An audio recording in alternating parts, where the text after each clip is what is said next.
ఎంతమంది మగవాళ్ళు ఉన్నా సరే ఒక్క ఆడ మనిషి లేకపోతే పెళ్లి బృందం అవుతుంది, భోజన బృందం అవుతుంది. కాబట్టి మహాపతివ్రతలందరూ కూడా అక్కడ ఉన్నారు. ఎవరా పతివ్రతలు అంటే సీత, అరుంధతి, ద్రౌపది, తార, మండోదరి, దమయంత్యాది మహాపతివ్రతలు, అప్సరసలు అశ్వ గజదళాలతో స్వామివారు కళ్యాణ మండపానికి వేంచేస్తున్నారట. సుబ్రహ్మణ్యుడు ఎలా వేంచేస్తున్నాడో ఇప్పుడు చెప్పుకున్నాం. అలాగే ఇలా వేంచేసినప్పుడు ఎవరా తుమ్మినా, అటువంటి దగ్గినా, ఇటువంటి దోషాలు, మృత్యు దోషాలు లేకుండా ఇక్కడ వేద పండితులు, ఇక్కడ సప్తఋషులందరూ కూడా శకున మంత్రాలు చెప్తూ ఉన్నారు. అందరూ కూడా నమస్కారం చేసుకుని విశేషమైనటువంటి దుశ్శకునాలన్నీ పోగొట్టి మంచి శకునాలు ఇచ్చేటువంటి ఈ శకున మంత్రాలు అందరూ కూడా వినండి.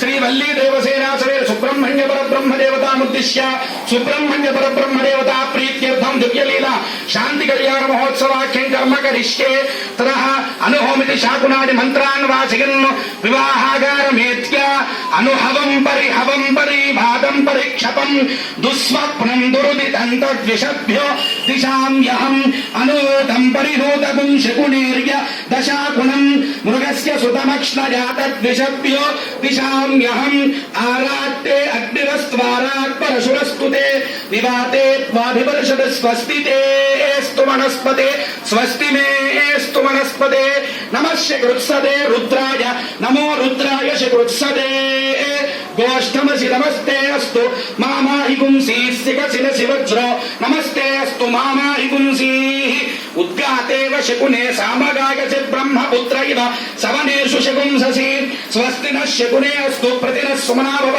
ఇది వివాహాగారమేత్య. తమలపాకు తీసుకుని స్వామివారి పాదాల మీద నీళ్లు చల్లండి. పాదో ప్రక్షాళ్య అన్నయ్యారు స్వామివారికి ఆచమనం.